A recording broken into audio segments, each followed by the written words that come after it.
Psalm 19:14. Let my words and my thoughts be pleasing to you, Lord, because you are my mighty rock and my protector. Do not judge who and what. Lord, we thank you that you do not judge us.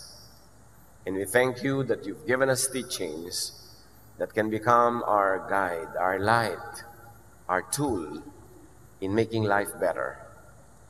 Sa sandaling ito, pakalinisin niyo po kami at ngayon ay ihanda na tumanggap ng pagtuturo, pagpapagaling mula sa inyo. Be our speaker, our healer, our teacher. We seek you, Father, in the name of Jesus, your Son, our Lord, our Savior, and our friend. Do not judge who and what.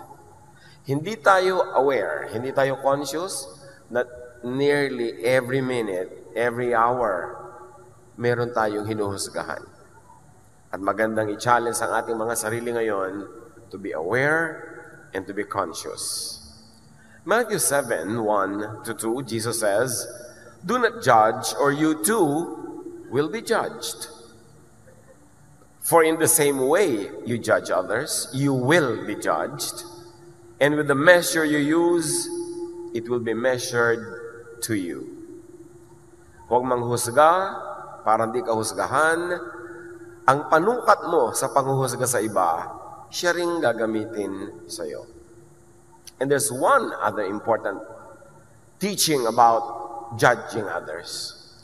The judgment you send out goes back to you.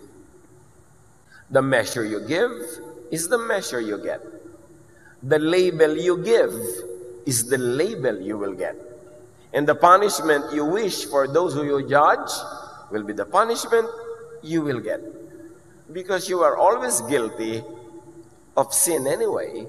Maybe another form, another color, another shape, but sin nonetheless. You get stuck in your own judgments. Ang paghuhusga natin ay parang tubig na iniipon natin sa isang swimming pool. Doon din tayo lalangoy. Kung saan natin gustong itulak at ihulog ang gusto nating husgahan, in that same pool, in that same water, we will have to swim. Your judgment shape, color, and flavor your life. Maraming mga tao hindi aware, kaya mahirap ang buhay nila, kaya marami silang sakit, kaya marami silang mga kabiguan, kaya ang dami nilang stress, because of their own judgmentalism. Positively or negatively, your faith, your thought, and your words connect to power. We were created in God's image. There is that spark of the divine in us. Sabi, let us make men in our image, in our likeness. So mayroon sa atin na bahagi ang Diyos, nakamangha-mangha, mahiwaga. At ang ating pananalig, iniisip at mga salita, kumokonekta sa kapangyarihan ng may likha. In fact, your faith, your thought, and your words assume fulfilling power. That in many ways, everybody is a prophet. That what you say happens. What you believe in happens without you knowing it. Your faith, thought, and words are power. Your faith, thought, and words are your reality. And your judgment is nothing but your faith, your thought, and your words. Matthew 21:22, if you believe, sabi ni Jesus, you will receive whatever you ask for in prayer. How many of us take this seriously? Nasabi ni Jesus, pag nananalig ka, anuman ang hilingin mo, ay matutupad. But note that belief, thought, and words spoken in faith are all prayers. This is your reality. Napakahalagang bantayan ang iniisip. Kasi ang nagiging hugis at kulay ng ating buhay, ang factor niyan, ang sarili nating isip. Your faith, thought, and words are prayers. Sobra kasi tayong nasanay sa organized religion. Let us pray. Close your eyes, bow your head. Then may magsisimula ng prayer. At may magsabing, this we pray in Jesus' name. Amen ang lahat. Tapos na ang prayer. Yun yung formal group prayer. But what happens when people pray is that they think of an idea, and then they verbalize it, and then they all agree, and that is their prayer.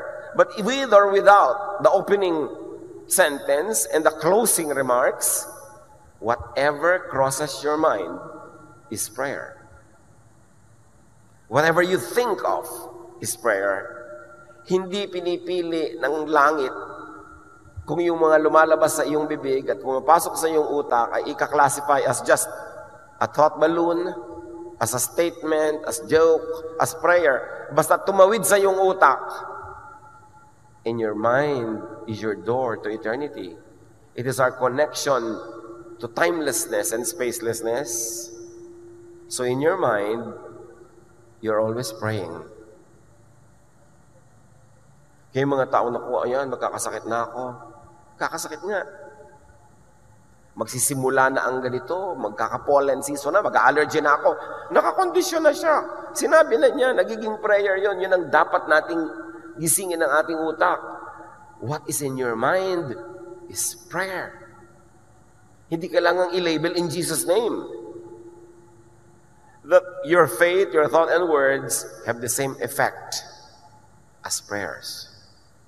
So belief, thought, even unspoken, is prayer already. In fact, Jesus teaches that prayer should not be full of words. Should not be verbose. Sabi niya, don't think that you'll be heard for your many words. In other words, sabi niya, don't pray like the pagans do. They have many words. They pray long prayers. So ano na ang prayer kay Jesus kung hindi words? Kung hindi mahaba? Sa Kanya, yung pag-iisip mo, prayer yan. Kaya kung magpe-pray ka with words, pasalamat na. Salamat sa answered prayer. Salamat sa darating na mga blessing. Hindi mo na kailangang isa-isahin yung hihilingin mo kasi alam na yun ang Diyos. At ito ang isang napakalaking hiwaga na hindi nauunawa ng maraming mananampalataya kaya very, very ineffective ang prayer life. And because thought is prayer, and you are always thinking, kahit tayo tulog, meron tayong subconscious at meron tayong unconscious thoughts, only through that can you pray without ceasing. Kasi sabi, pray without ceasing. How can you pray without ceasing if you need words to pray? E di pag hindi ka nagsasalita, hindi ka makakapag-pray. Pag tulog ka, hindi ka makakapag-pray. Your thought life is your prayer life. So think about how you think. At baka dyan nabubuo ang lahat ng nagaganap sa ating buhay. If you think it and believe it, you are praying it. Merong isang babaeng gusto magbukas ng maliit na tindahan. Konting perang naipon niya, gagawin niyang puhunan. Paniwalang-paniwala siyang uunlad dito, papapaunlad niya, pagpapalain ito. Yun ang nagaganap. If you think it and believe it, you are praying it. And especially if you're doing it, you are praying it. Yung Lord, papasahin niyo po ako sa board. Tapos nag-aaral ka, nagre-relax ka, pumapasa ka, lalo kung napatama sa pinag-aralan mo pa, yung itinanong. Magpe-pray ka, Lord, gusto po naming maraming bunga sa aming mga tanim. Pero ano yung action mo?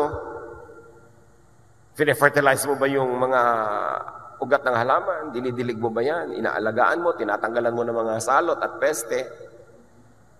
O pinapahirapan mo yung puno, ginagawa mong duyan, pinapakuan mo ng mga kung ano-ano, mga signboard. Tapos ina-expect mo mamumunga yun. Kasi your action is prayer. If you wish it, you are praying for it. And if you really believe in it, sabi ni Jesus, mangyayari. Isaiah 65:24, before they will call, I will answer. So it means before you open your mouth, actually, nakapag-pray ka na even before that, sasagutin na ng Diyos.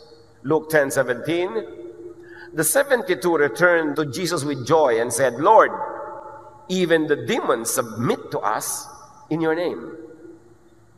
Why do the demons submit to the 72 disciples? Because they believe in the name of Jesus. And the belief is a prayer by itself. It is power by itself. Hindi mo kailangan laging sabihin.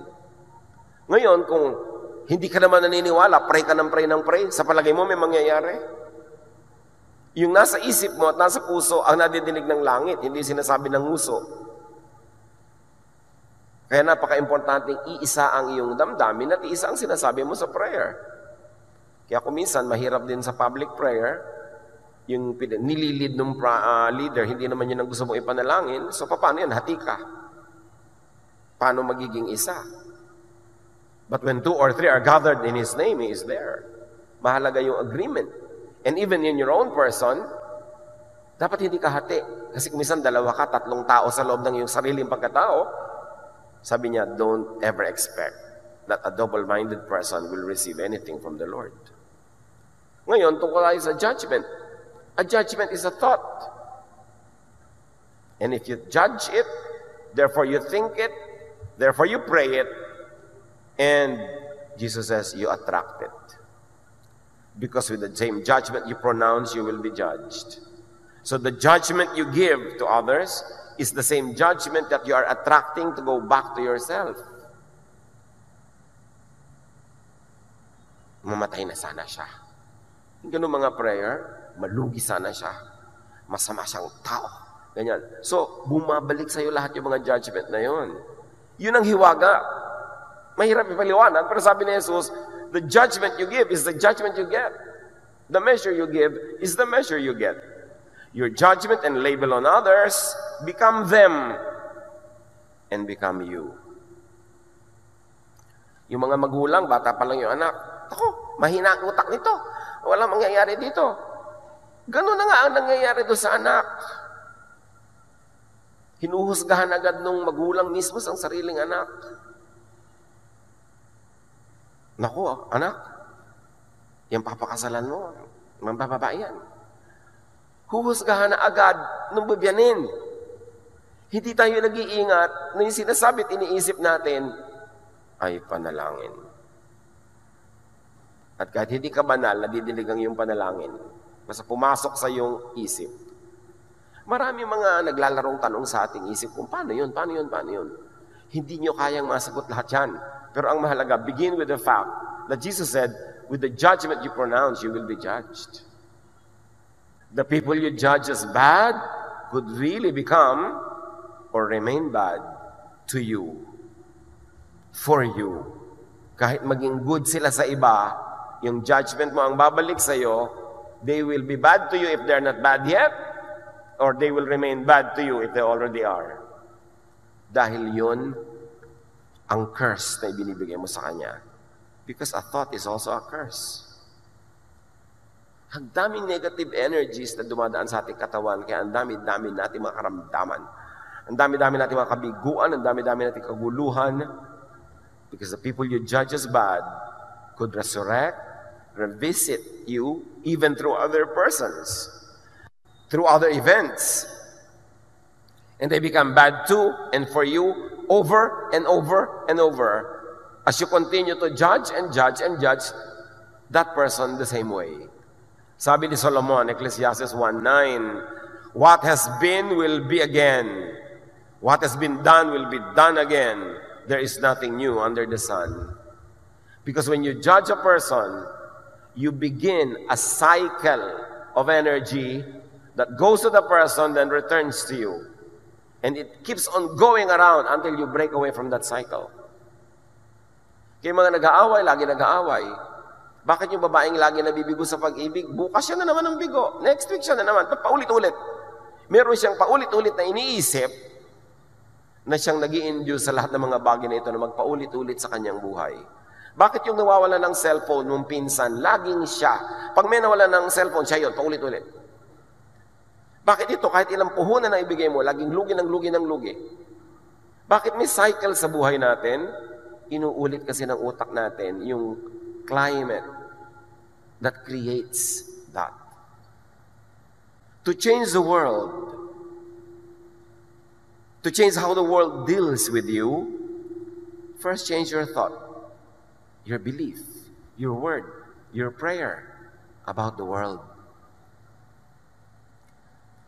Bakit pag may naapi, laging ikaw ang api? Kasi ikaw may api mentality. Api ako, kawawa ako, di man dapat. Yun ang aatrakin mo. Naku, ayan na, naglalakad na ako, babastusin na ako ng mga lasing. So babastusin ka na nga. Pag yun ang ina-attract mo ng isip, at maaaring yun ang ina-attract ng behavior mo. Kaya paulit-ulit, ikaw ang victim. Bakit laging ganun? Pagka mayroong nakalimot na mga dapat dalhin, the same person keeps doing it. Yet, wala siyang binabago sa paraan ng kanyang pag-iisip. Sabi niya, ay ganyan talaga ako makakalimutin. Ginudge mo na yung sarili mo. Sa palagay mo, iibahin pa ng langit yun. Ikaw na nga nagbigay ng husga Ako kasi talagang alam mo, talunan ako sa buhay O edi talunan, sabi ng langit. Iniisip mo lagi yan Lagi na lang na hindi ako papasa. Kawawa naman ako. These are all judgments. Hindi ko kaya yan. Mark 11:24. Therefore, I tell you, whatever you ask for in prayer, believe that you have received it, and it will be yours. Kaya yung naku, ayan, sabi ko na nga ba, maa-aksidente tayo. Nangyari na. Tuwang-tuwa pa siya na para siyang propeta. Kasi yung mga, ayan, sabi ko na nga ba, babagsak to Sabi ko na nga ba, mangyayari yan. Yun naman pala sinasabi mo Alam mo, kahit hindi ka banal, may kapangyarihan ang iniisip mo. Isang bagay na hindi natin lubos, nanuunawa. Halimbawa, si Jacob, a major biblical person. Nung ipinanganak sila magkapatid na kambal, si Esau ang kambal niya. Genesis 25:26. After this, his brother came out with his hand grasping Esau's heel. So he was named, and read, he was branded, he was judged, and he was prayed for to be Jacob. Nung lumabas yung magkapatid, magkasunod, pero itong si tinawag na Jacob, hawak-hawak niya yung heel, yung sakong ng kapatid niya na naunang inilabas sa kanya. So sabi ng mga nakapaligid, ng mga magulang, you will be called Jacob. Because Jacob means heel grabber. But the real meaning is, Jacob means one who deceives. The given name reflects the parents' judgment, so that Jacob fulfilled it soon enough. Ang dami niyang ginawang pag-deceive sa kanyang sariling pamilya. May basis naman. Sasabihin nila, hawak-hawak nga Yes. Kahit may basis yung judgment. But when dignified, when mentioned, and especially when immortalized in a name, the idea, the judgment becomes a wish, and it comes true. Same with Judas. Merong nagkwento sa akin, alam niyo po, meron akong kilala, yung anak nila, bata-bata pa, tinawag na nilang Judas. Of course, usual ibig sabihin ng Judas, Hoy Judas, lika dito. Judas, bumili ka nun. Paglaki talaga, puro kahudasan ang pinagagawa niya. Sa mga pamilya, bata pa lang, sasabihin na iba, alam mo yan ang black sheep namin. Tinatawag ka na agad black sheep, labeled ka na, so 99.99% of the time, the person lives up to the label. Because yun ang judgment. Pero sino ang nagdudusa sa pagbibigay ng label? Di yung mga kapwa, yung kasama sa pamilya. Nagdudusa sila dahil may kasama silang Judas, may kasama silang black sheep. Meron naman kabaligtaran. Naku, pinanganak tong batang ito, itong swerte sa buhay namin. At makita nyo, napakarami talaga nangyayaring napapatunayan na siya nga ay related to or associated with a lot of good things happening. Itong Jacob na to, pinangalanan ng Jacob, pinalitan pa uli.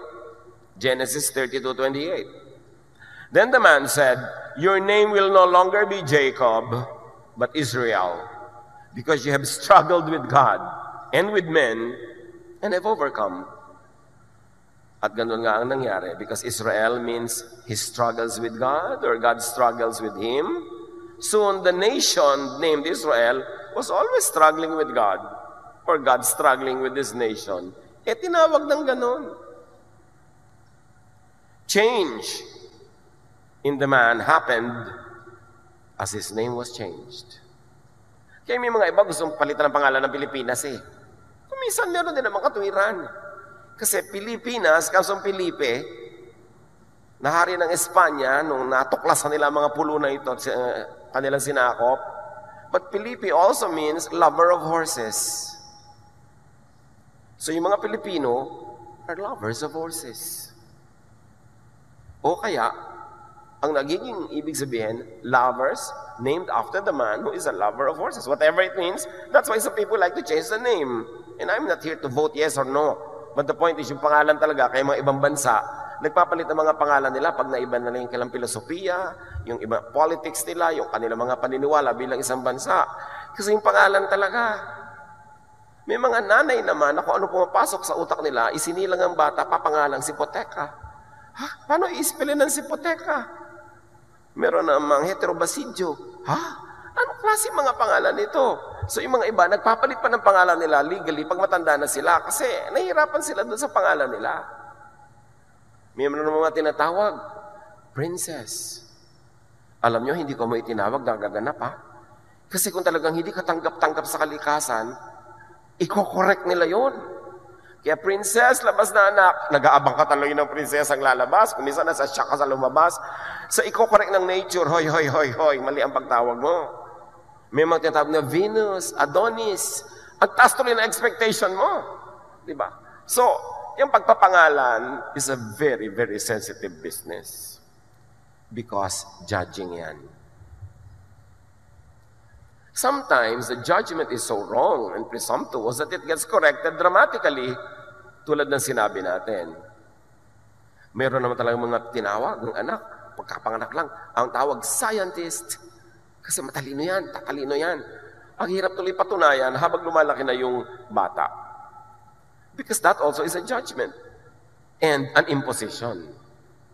Importante ang words. Kaya mga madadaldal, napakaraming mga nasusuot na gulo sa buhay.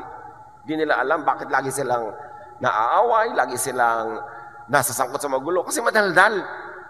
Kung ano-anong pinagsasasabi na prayers. Sometimes naman, in the reverse, the subject of judgment is so blessed that thoughts and words do not work against them. That he or she is above and beyond curse. Merong mga sobrang blessed, kahit mo i-curse, hindi tatablan. Meron naman, hindi mo pa kina-curse, curse na niya ng sarili niyang thoughts. Psalm 105:15, do not touch my anointed ones. Do my prophets no harm. So may ganong protection ng Diyos sa kanyang mga hinirang. At sa Numbers 23:23, no magic charms can work against them. Hindi tatablan ng mga kulam, hindi tatablan ng mga sumpa-sumpa at kung ano-ano yung mga pinipili ng Diyos talaga, special cases to ha, na pagpalain. Tulad halimbawa ni Balaam, binayaran siya ng isang hari na isumpa itong mga Israelitang dumadaan sa kanilang bayan. Deuteronomy 23:4-5, they hired Balaam to put a curse on you, but the Lord your God loves you, so he refused to listen to Balaam and turned Balaam's curse into a blessing. Habang isinusumpa yung anointed, lalong nabe-bless. Sometimes the object is so blessed that curses against them boomerang to the judge, to the ill-wisher. Mag-ingat-ingat tayo ng mga pagsasalita, pag-iisip, pag-uusga sa kapwa. Kasi kung tumatanggap yun ng whatever and why and however, na blessing ni Lord, tatalbog sa iyo ang iyong sumpa sa Kanya. At sa iyo didikit. Tatalbog sa Kanya, didikit sa iyo. Proverbs 26:2, a curse you don't deserve will take wings and fly away like a sparrow and a swallow. Pag hindi mo deserve, hindi tatalab sa iyo. Kaya gumapang ka nawang parang ahas, sinumpa ka ng kung sinong matanda. Pag hindi mo deserve, dahil mabuti ka naman, hindi tatalab.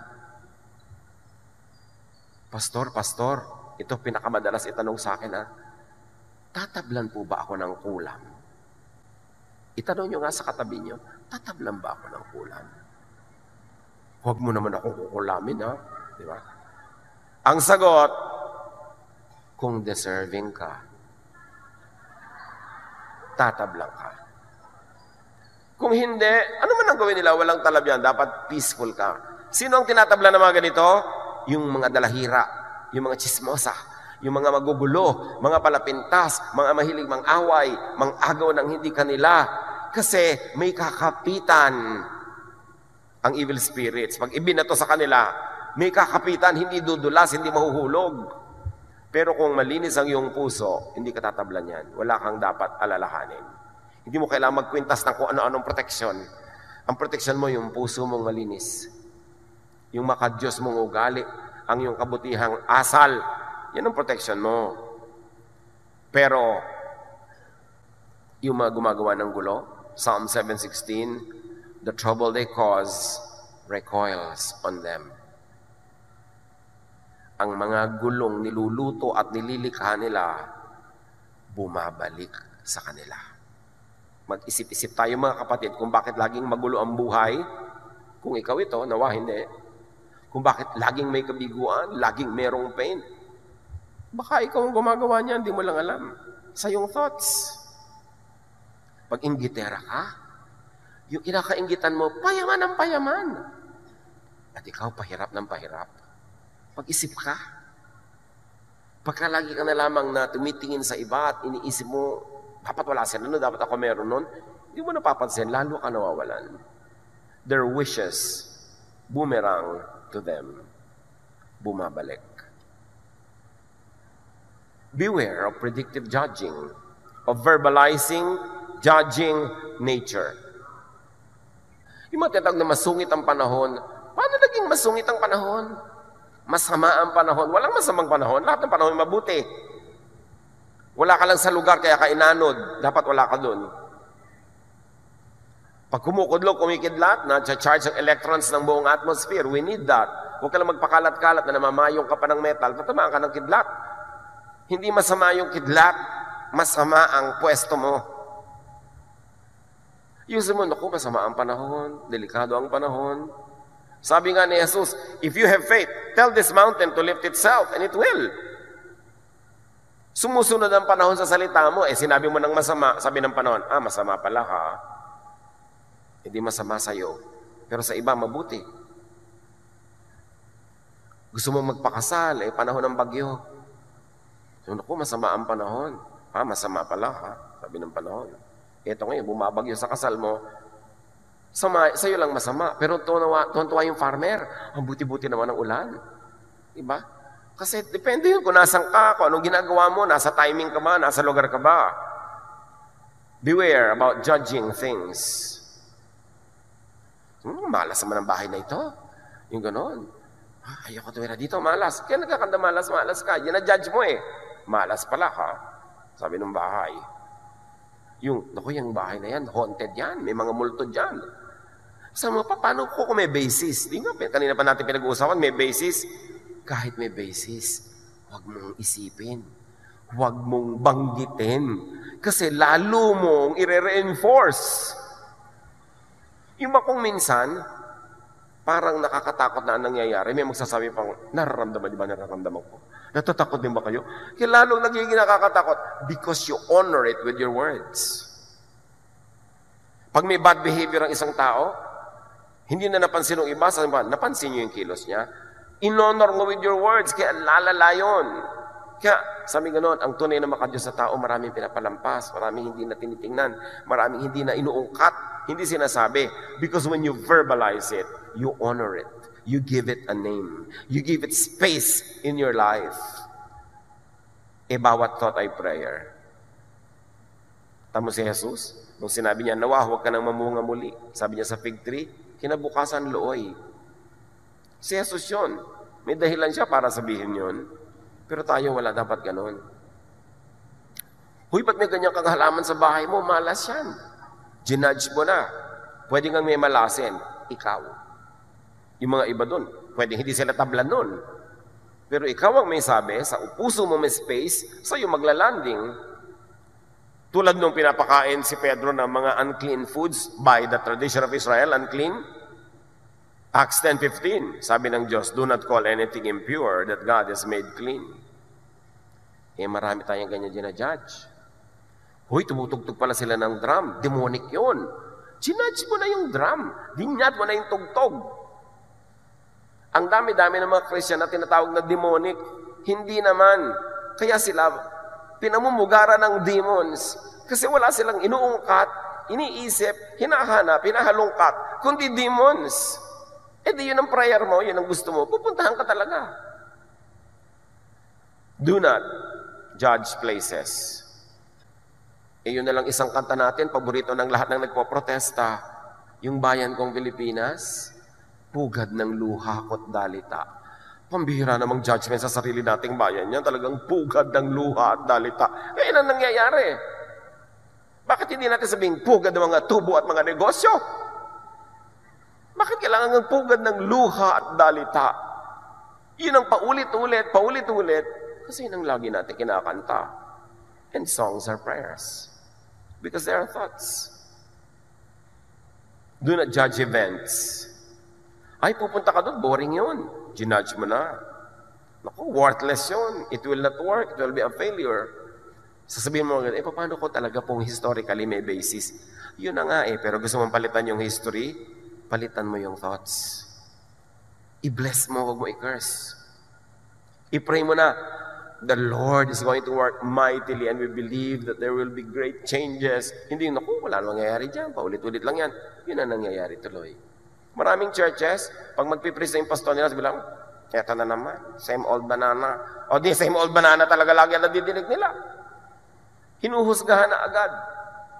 So beware of judging life itself. At dyan tayo mahilig mag-drama. Ay, mahirap ang buhay.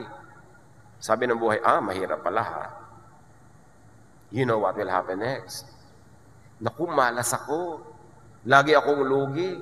Wala na tayong pag-asa. Lalong-lalo ito, sakit-sakit na tenga ko pag nadidinig kong mahirap kumita. Talagang may kahirapan kumita, pero mahirap na. Huwag mo na sabihin. Ibahin mo na. Huwag gano'n, papadaliin ko ang pagkita sa aking diskarte, sa aking choices, sa aking management. Lalo na yung sinasabi nilang wala tayong magagawa. May nagagawa nga ba? Wala. Yun ang prayer nila. Yun ang sinasabi nila. Ganyan na talaga yan. Hindi na yan maiiba. Hindi na mababago yan. Ganito na talaga ako.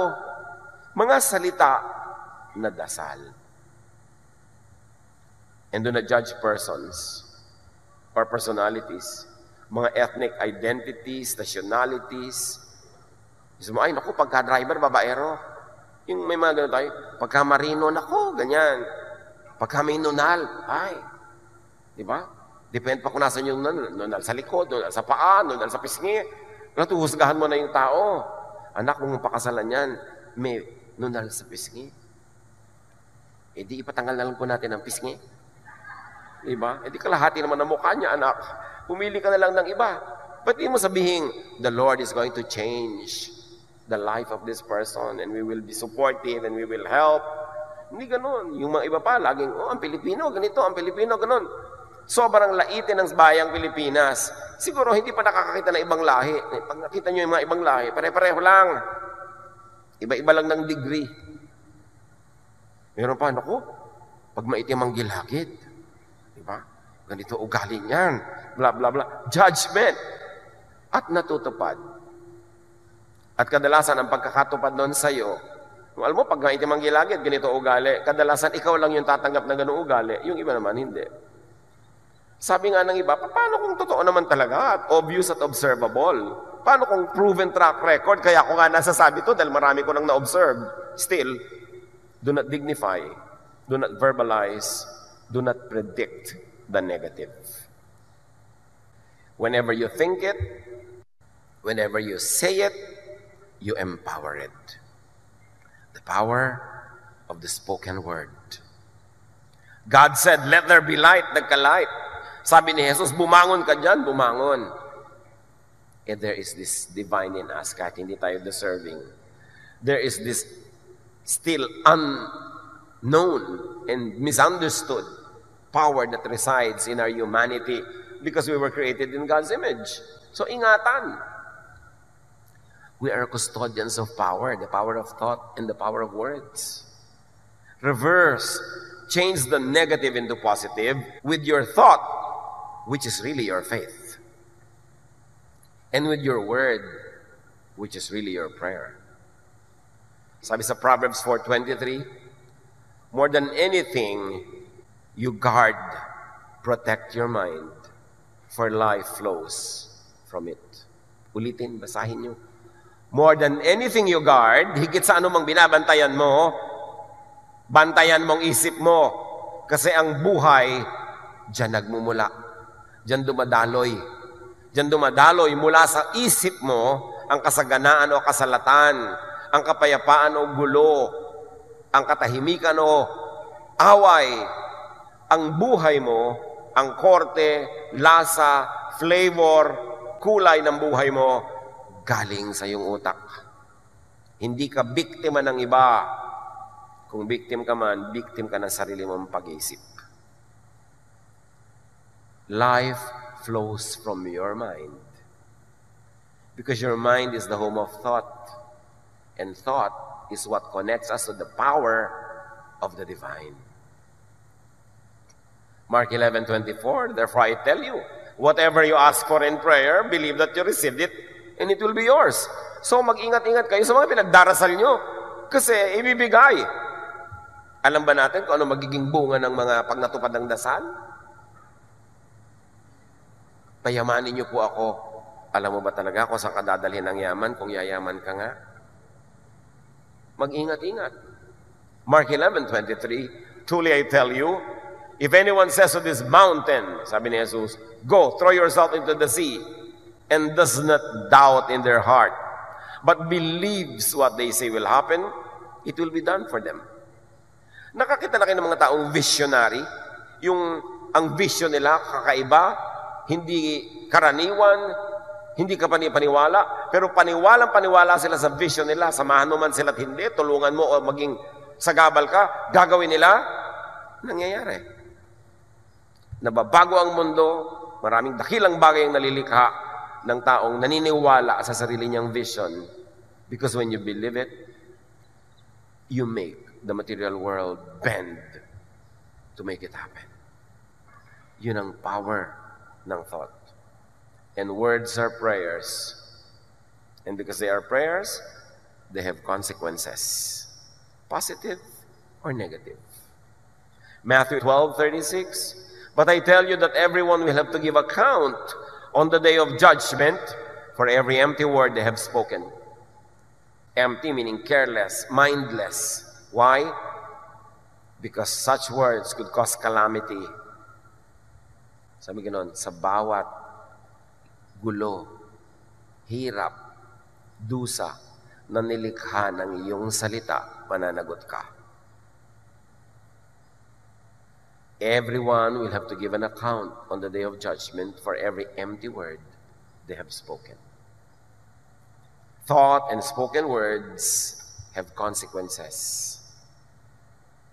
Our judgment returns to us. What we think, what we say, become us. Become our lives. Kayo mga naniniwalang gagaling sila sa isang matinding sakit, gumagaling. Yun namang iba, nasa kanila na lahat ang medical attention, dahil hindi sila naniniwalang gagaling sila, wala talagang nangyayari. When you judge a person, when you think that a person does not deserve to succeed, when a person does not deserve to be happy, Proverbs 26:27, if a man digs a pit, he will fall into it. If a man rolls a stone, it will roll back on him. Pagka meron kang hinahandang masasamang bagay para sa iba, in your own mind and in your own judgment, deserve niya yun ang bagay sa kanya, yun ang pupunta sa'yo. Yan daw naguhukay ng mga bitag, sila ang nahuhulog doon. The judgment returns to him. The judgments he gives to others turns on him. And in turn, he is adjudged to be the victim. Pag may tao na gusto niyo siya maging biktima, sa inyong judgment, siya dapat maging biktima, dapat siya magdusa, bumabalik sa inyo yon at kayo magiging biktima at kayo magdurusa. Kaya ang itinuturo lagi sa atin, bless others. Kasi yung blessing naman ang babalik sa iyo. Pero pag nag-iisip at nagbabala ka ng masama sa kapwa, yun ay sa iyo babalik. Lalo kung hindi niya deserve, hindi tatalab, babalik sa iyo. Cause and effect. Thought and word, which is prayer, as cause. And realization of that thought and word and prayer as effect. Laging may cause, may effect. Madalas lang sa buhay natin, nakikita natin yung effect, hindi natin mai-connect sa cause. Ang effect, lagi akong bigo, lagi akong ganito. Ano yung cause? Ano sa ginagawa ko, sa iniisip ko, ang ugat ng mga kabiguan kong ito? To reverse the negative, the unpleasant, the undesirable and painful, reverse your judgment, reverse your words. Pagka hindi ka masaya sa nangyayari sa buhay mo ngayon, balikan mo ang pinagmumulan niyan and reverse your seed, your plant. Pag hindi ka masaya sa bunga. Because what you plant is what you harvest. What you harvest is because that is what you plant. Walang mintis yun.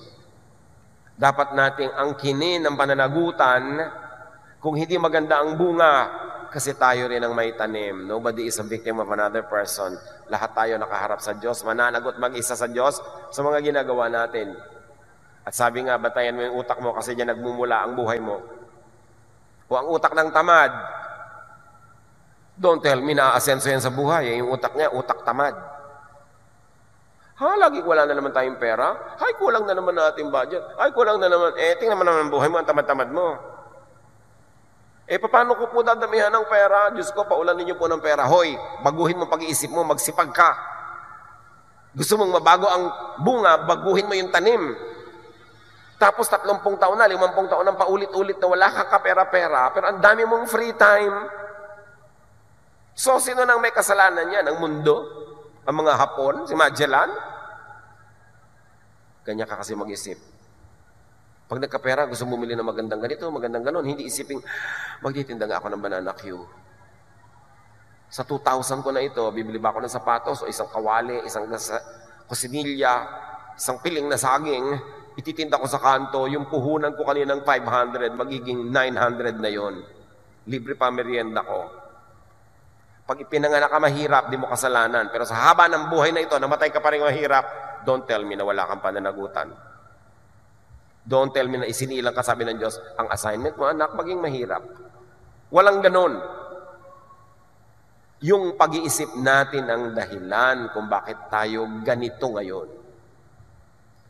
Habang isinisisi natin yan sa iba, hindi natin masasolve. Because your lifestyle is a prayer. O ang daming oras, puro ka panonood ng TV, puro ka paglalaro, puro ka pagpapasyal. Yung kilos mo, galing sa utak mo, yun ang prayer mo. At sinasabi ng prayer mo, ayokong kumita today, gusto ko lang maglibang. So magtataka ka, wala kang kita. Believe in the true. Yung sinasabi lang, the good and the beautiful, na nilalait-lait ng iba. Say it and obserbahan nyo. Yung lagi nagsasabi ng true, good, love, kindness, beautiful, look at their lives. Sila ang umaani nun. Pero yung puro judgment, puro pintas, puro galit sa kapwa, yun ang bumabalik sa kanila. Look around you. Kaya sabi sa Philippians 4:8, keep your minds on whatever is true, pure, right, holy, friendly, and proper.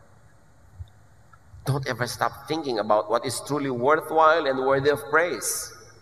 Why? Because that will be your prayer. If you are thinking of what is worthwhile and worthy of praise, kapuri-puri, masarap ka, maganda, yan ang dasal mo, yan ang mangyayari sa iyong buhay. Maligtarin mo ang lagi mong iniisip, yung mga negative, look at your life, negative lahat. Kung hindi maganda, kung hindi ka ibig-ibig, huwag isipin. Di ba sabi? Sa lahat ng binabantayan mo, higit pa sa pagbabantay mo sa iyong credit card, sa iyong phone, sa iyong pera, ang bantayan mo yung utak mo. Kasi diyan nabubuo ang iyong buhay. Kung paano ka mabubuhay at kung paano ka mamamatay. Sabihin, pag kami pumapasok ng isip, ay hindi naman worthwhile, huwag nang isipin. Nakakalungkot, huwag isipin. Nagkukwentuhan kayo, may papasok na, alam niyo ba, sabi ni ano, nakakagalit ba yan? Oo, huwag ko na sabihin. Huwag na natin pag-usapan yung nakakagalit. 10 minutes lang tayo magkakape, nakakagalit pa yung topic natin. Anong nangyayari sa buhay natin ito? Diba? Lalo kung wala naman tayong magagawa para baguhin yon. Yung nakakainis, mga nakakatakot. Para anong isipin mo yan? Wala ka namang magagawa. Kung may magagawa ka para baguhin, good, pag-usapan. Pero kung wala, no. People are wasting their life talking about things that do not help them, that are not helpful to them, as they think they pray. Akala, hindi po ako prayerful. Ano hindi prayerful? Lahat nga ng tao na pintasan mo, prayer yon. Hindi po ako prayerful. Lagi lang po ako natatakot. Ayan, yung takot mo, prayer yan. Basta nasa loob ng utak mo, prayer yon. Tandaan yan. Anong pinapayagang pumapasok sa utak? At nadodoble ang bisa pag lumabas pa sa bibig. Kaya kung minsan, may naiisip ka na sa loob ng utak mong hindi nakagandahan, huwag mo nang sabihin kasi nadodoble ang bisa. Think and speak positively. Or just simply do not judge. Hindi natin alam. Wala tayong alam. Buhay ng kapitbahay, buhay na gano'n, buhay na ganyan. Hoy, pambihira naman yung babaeng yan. Iniiwan niya pala yung asawa niya. Alam niyo ba kung bakit? Hindi niyo alam, pero i-judge niyo yung babae agad. Alam niyo ba kung natutulog siya, minamartilyo pala yung utak niya. Hindi niyo alam, pero daldala kayo ng daldalan dyan. Judge kayo ng judge. May nakita kayo magkasamang masaya. Uy, public display of affection nila. Kakahiya. Hindi mo alam na sobrang na palang crisis ang dinaanan ng taong ito. May nagmahal ngayon. Nakiliti siya ng konti. I-judge mo na. You don't know. It is safest not to judge. Because with the judgment you pronounce, you will be judged. And the measure you give is the measure you get. Bless, therefore, with your words. And you will bless your reality. Curse with your words, and you will curse yourself. Proverbs 27:19. It is your own face that you see reflected in the water, and it is your own self that you see in your heart. So kung magagalitin yung puso mo, ikaw yun. Mainggitin, ikaw yun. And it is your own face that you see in others. Kaya kung ikaw, mahilig mangupit, pagdududahan mo ang lahat na nangungupit din. Kaya sabi nila, ang magnanakaw ay galit sa kapwa magnanakaw. Kaya mo kumisan ako, banal-banal ko nawa.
Napakalinis ang itsura, masyado conservative, tapos lahat ginajudge niya na makasalanan, makamundo. Ang totoo siya yon. Kasi kung hindi makamundo ang takbo ng utak niya, paano niya maiintindihan na may ganong kamunduhan na umaandar sa utak ng iba? nakikita niyang umaandar sa utak ng iba kasi na umaandar sa utak niya. At kahit hindi umaandar sa utak ng iba, ina-assign niya. You cannot talk about something you do not know about.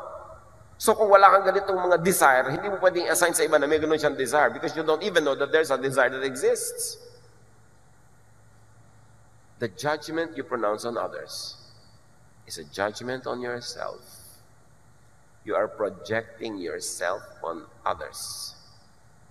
Or you are trying to make yourself look good by making others look bad.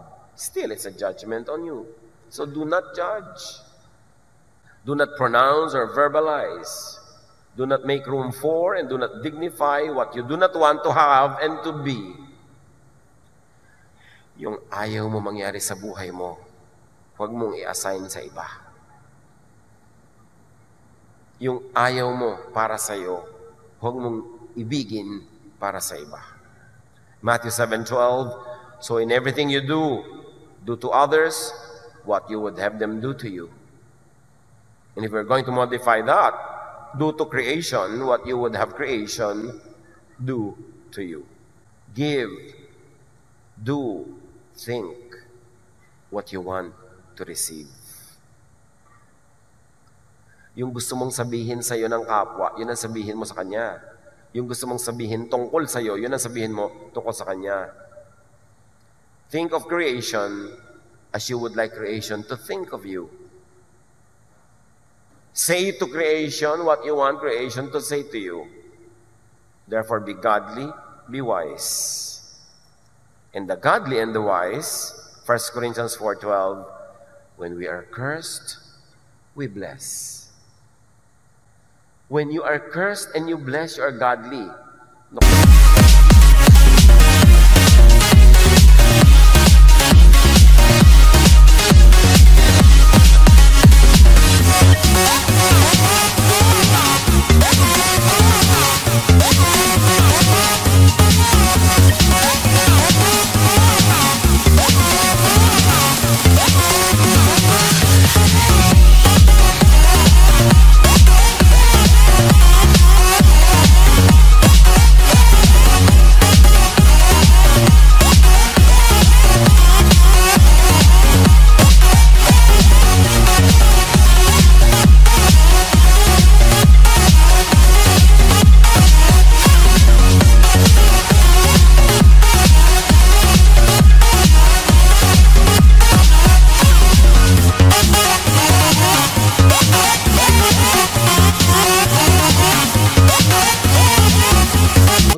Masyadong godly eh. Then, just be wise. Kahit hindi ka banal, maging matalino ka lang, ang isukli mo sa sumpa, blessing. Kasi yun ang babalik sa'yo. Sobra ka namang kulang sa katalinuhan kung alam mo na yung binibigay mo ang babalik sa'yo. Tapos ang binibigay mo pa rin, lason. E di ang nilalason mo, sarili mo. Maging matalino, maging makadiyos. 1 Peter 3:9, do not repay evil with evil, or insult with insult. Because you will begin a cycle that will never end. It will be on automatic until you consciously break that cycle. On the contrary, sabi ng verse, repay evil with blessing. Because to this you were called, so that you may inherit a blessing. Break the cycle, break away from the cycle. Psalm 19:14, let the words and my thoughts be pleasing to you, Lord, because you are my mighty rock and my protector. Dahil kayo ang aking protector, wala akong ibang pwedeng asahan, sa inyo lang pwedeng manggaling ang blessing. Nawa, malugod kayo sa mga salita ko at iniisip ko, kasi yun din ang ibabalik nyo sa akin. In other words, if I want security, my thoughts and words should create it. Not trouble. There is something very mysterious, mystical, and powerful about thoughts and words. Sabi nga ng Romans 10:9-10, if you declare with your mouth, that is word, Jesus is Lord, and believe in your heart, that is thought, that God raised Him from the dead, you will be saved. If in your thought and in your words, Jesus is Lord, you will be saved. See, thought and word. May relasyon. For it is with your heart that you believe and are justified. So you are justified through your thought. And it is with your mouth that you profess your faith and are saved. Related ang isip at bibig. So your thought and word, that is your reality. Matthew 7:1, do not judge, or you too will be judged. The correctness, historicity, the accuracy of judgment is not the point. So, paano ko po hindi tawagin magnanakaw? Yan, talaga namang napakarami na niya ninakaw. The correctness and historicity of the judgment is not the point. It is dignifying it with thought, with words and action that will empower it to repeat and repeat. All the more negative ang effect sa'yo if your judgment is even incorrect and inaccurate, but only predictive.